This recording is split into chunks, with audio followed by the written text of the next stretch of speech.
Hello and good afternoon everyone.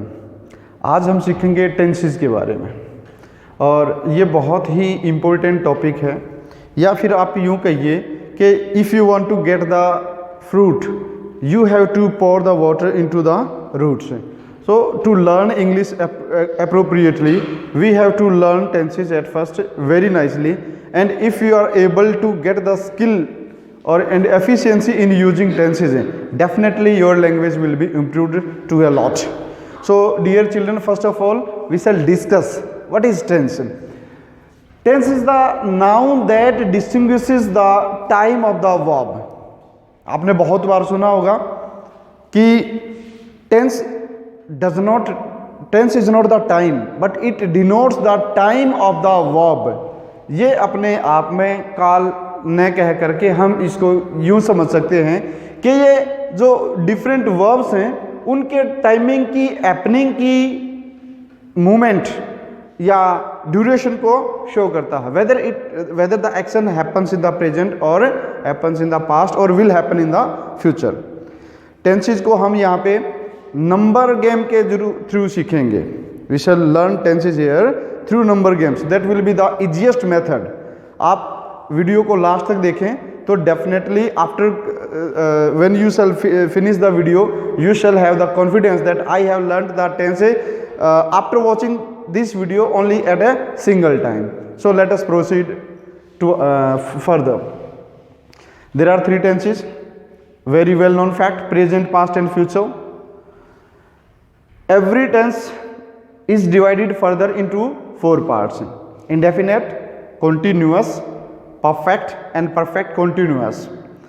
अब ये जो टेंस के जो फीचर्स हैं they are lying in the name of the parts and the name of the tense itself. Likewise, present means the present duration or the time that is being prevailing. Okay. Indefinite means the time that is not certain. Continuous means the time which is going on, constant. Perfect shows completion. Perfect continuous shows the action that is partially completed and partially is in a movement और in action. अभी further move करने से पहले मैं जो basic चीज़ है उसके बारे में बात करूंगा। टेंसेस से भी पहले एक जो चीज़ है सीखने वाली वो हमारा सेंटेंस स्ट्रक्चर। सेंटेंस स्ट्रक्चर क्या होता है कि किसी भी सेंटेंस के अंदर जो हम लेआउट ऑफ द वर्ड्स है उसको किस ढंग से फॉर्मुलेट करके लगाते हैं, दैट इज सेंटेंस स्ट्रक्चर। साधारण भाषा में सीख लीजिए। सबसे पहले हम सब्जेक्ट का यूज़ करते हैं, उसके बाद हेल्पिंग वर्ब का यूज़ करते हैं, उसके बाद वर्ब का यूज़ करते हैं और उसके बाद हम यूज़ करते हैं ऑब्जेक्ट का। Subject, helping verb, verb and a object. यहाँ सीखने वाली बात क्या है? I shall discuss at first about helping verb. Helping verb ये अपने आप में इसके जो मीनिंग को डिनोट करता है। Helping means to give the help. Verb means to the verb. So helping verb is the word that gives the help to the main verb in shedding the time or showing the time of the action. आप देख लीजिए present tense में do, does, is, am, are, has, have in helping verbs का use होता है। अब हमें पता होना चाहिए कि do, does, is, am, are, has, have हैं क्या। Yes, do is the main verb. Do is the main verb that has its form do and does. In singular form we use does and for third person we use does, but in present tense we use, for the plural form we use do. In the same way, is, am, are, these are the forms of the be, of the verb be. उसमें क्या है कि is, am, are, is the singular form, are is the plural form and am is the form that is used with I. Okay. Then has, have, these are the form of have. Have is used for plural as a plural form and has is used as a singular form and for the third person. Okay, अब थोड़ा सा ध्यान से सुने। हमने tense के नाम के बारे में सीख लिया, डेफिनेशन के बारे में सीख लिया, और जो टेंसेस के पार्ट्स हैं उनके हमने फीचर्स का पता लग गया। अब मैं आपसे बात करूंगा कि in every tense how can we get the skill to learn them appropriately. Yes, at first present indefinite. Let us see, present time की बात कर रहे हैं। इंडेफिनिट वर्ब की अनसर्टेनिटी है। For example, the birds fly in the sky. The birds fly in the sky, when they started flying no clue is given up to which time they will keep flying in the sky, no clue is given. That's why uncertainty is there. That is why it gets its name present indefinite. तो इस tense का structure क्या बनेगा? Do does हमारी helping verb है और verb का जो फॉर्म है वो फर्स्ट रहेगा। In the same way continuous में क्या रहेगा? When the action is going on. Present में when the action is continue, regular है, तो उसमें is am are helping verb है। वर्ब के साथ में हम प्रेजेंट पार्टिसिपल फॉर्म का यूज करते हैं या प्रेजेंट पार्टिसिपल फॉर्म का यूज करते हैं वर्ब फर्स्ट फॉर्म के साथ में आईएनजी। अब परफेक्ट मीन्स कंप्लीशन।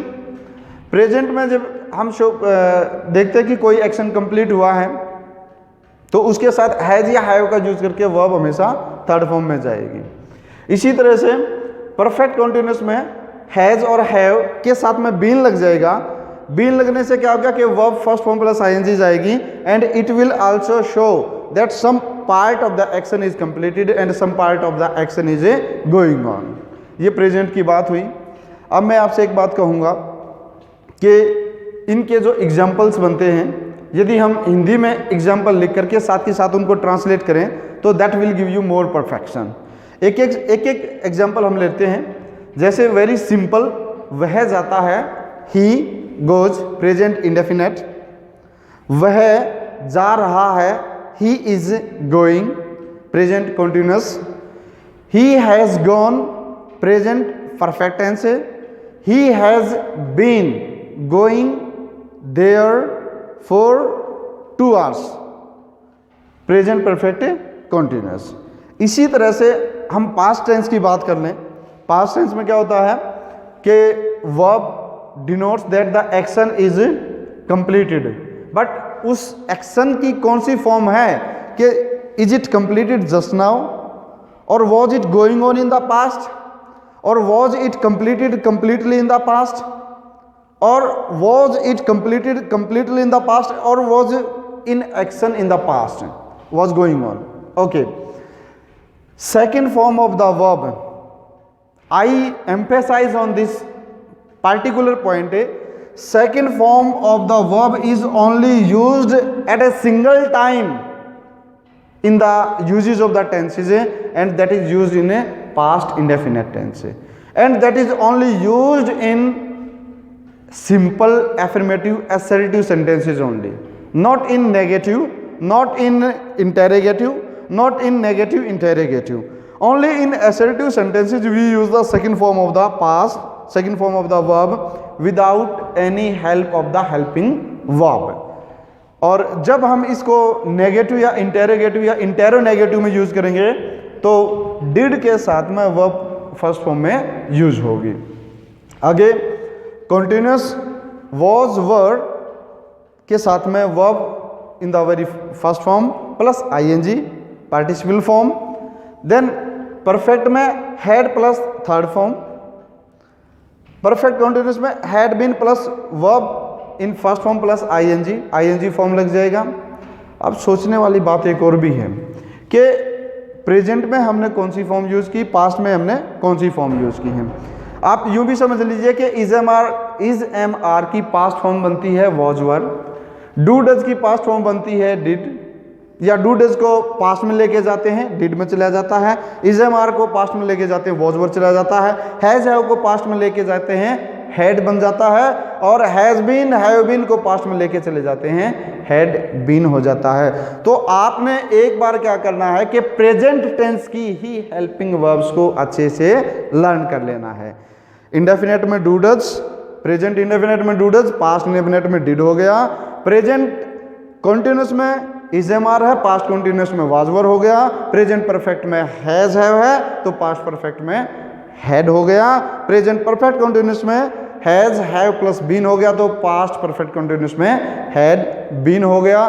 जो फॉर्म ऑफ द वर्ब है वो फॉर्म ऑफ द वर्ब है, किसी भी इंडेफिनेट की बात कर लें, किसी भी कंटिन्यूस की बात कर लें, किसी भी परफेक्ट की बात कर लें, सब के सब टेंसेस में सेम रहेंगी। Only there is the change in the helping verb. So we have to focus on the learning of the helping verb, not on the focus on the learning of the verb. ये बात ध्यान देने वाली है कि हमने do does is am are has have had has have has been का use सीखा, अगले में ऑटोमेटिकली उसकी पास्ट टेंस बना दो, डिड वाज वो हैड बीन। सिमिलरली इंडेफिनेट में यहां भी फर्स्ट फॉर्म है, वाज पास्ट में भी फर्स्ट फॉर्म है, ओनली एक्सेप्शन है। एक्सेप्शन किसका है? Affirmative sentences of past indefinite tense का। केवल और केवल एक टेंस में, केवल और केवल एक टेंस में सेकंड फॉर्म का यूज होता है, बाकी कहीं भी सेकंड फॉर्म का यूज नहीं होता है। और that is why this tense is known as the father of the tenses. वो मैं बाद में बताऊंगा कि what is the reason of that.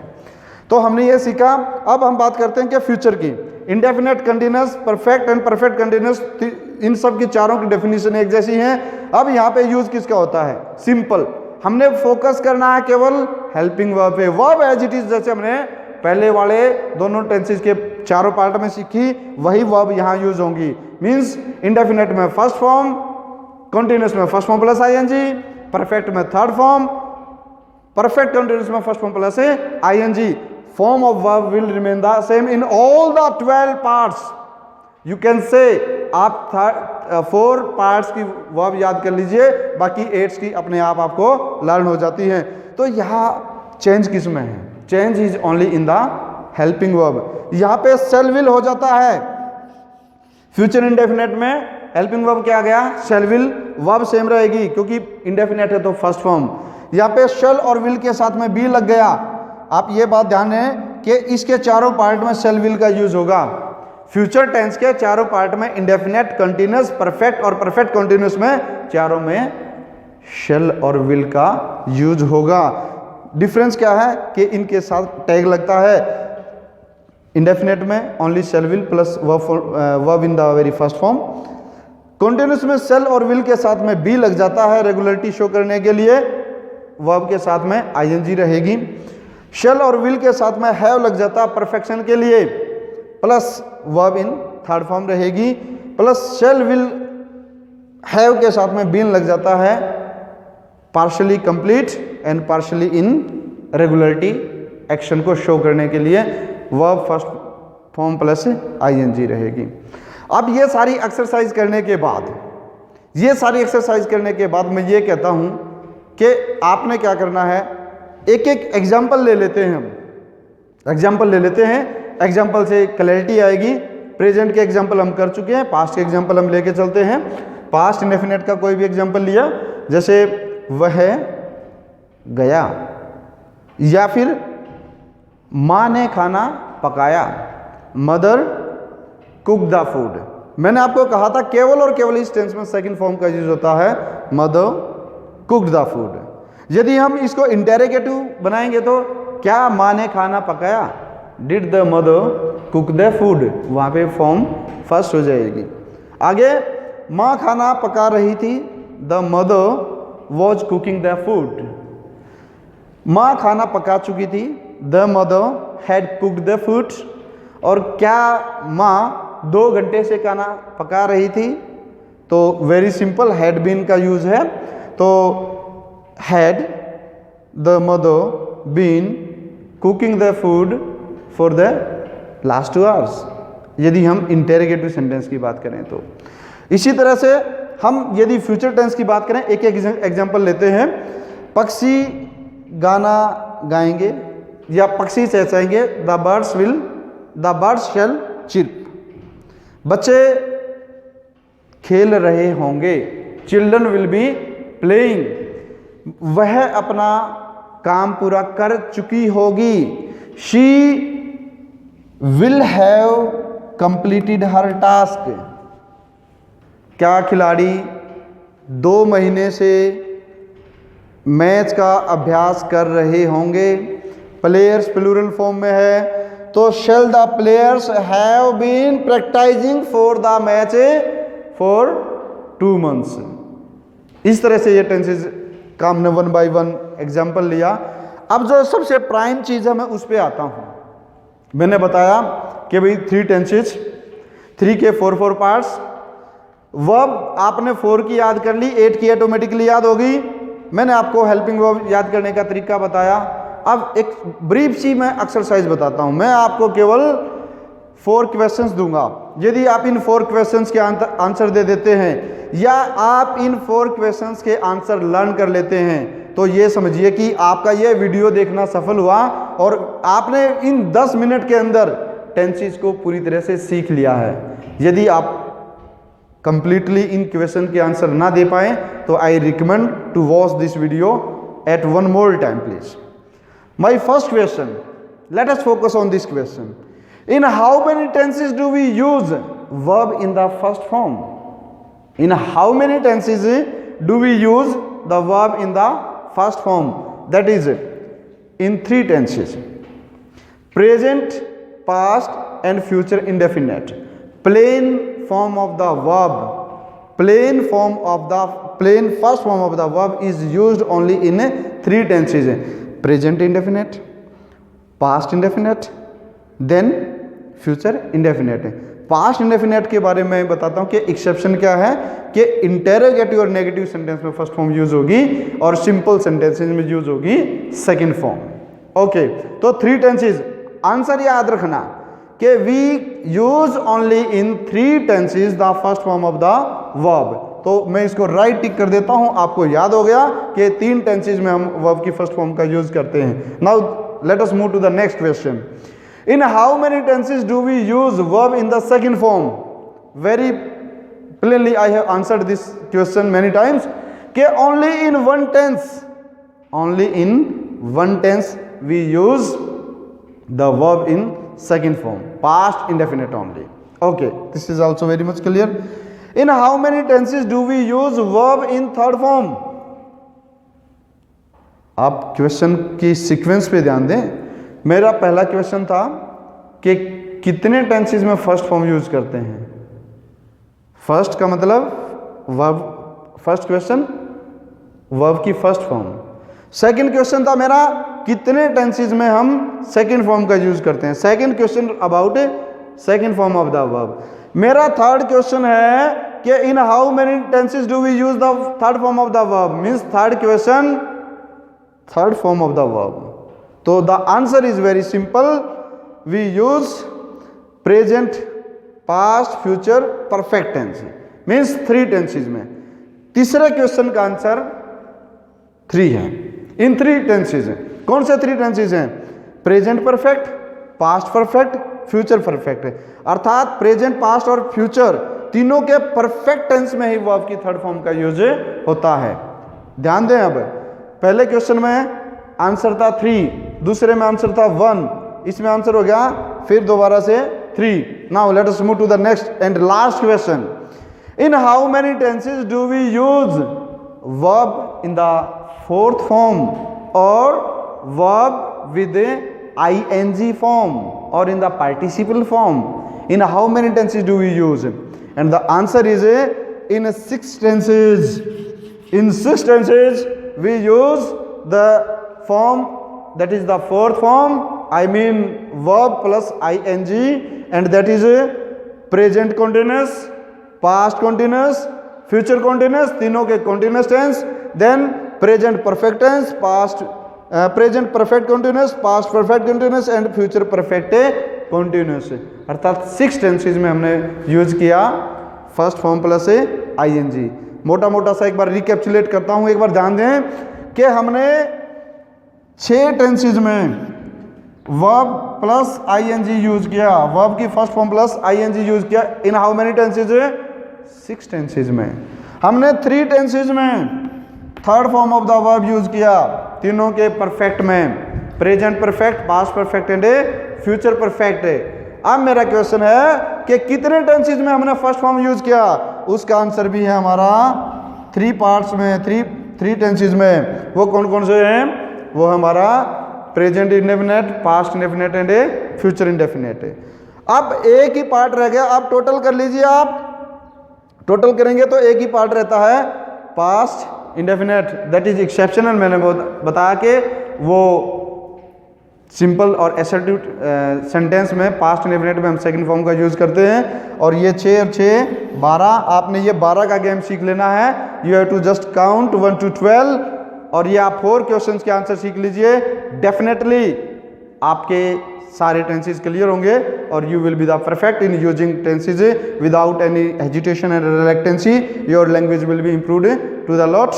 यदि आपको वीडियो पसंद आया है तो इसको सब्सक्राइब करें, और यदि ये कंटेंट समझ में नहीं आया है तो you can ask me personally by writing a comment on the given link, and I shall definitely come with a reply that will be helpful for you. So thank you for watching this video. Thank you very much.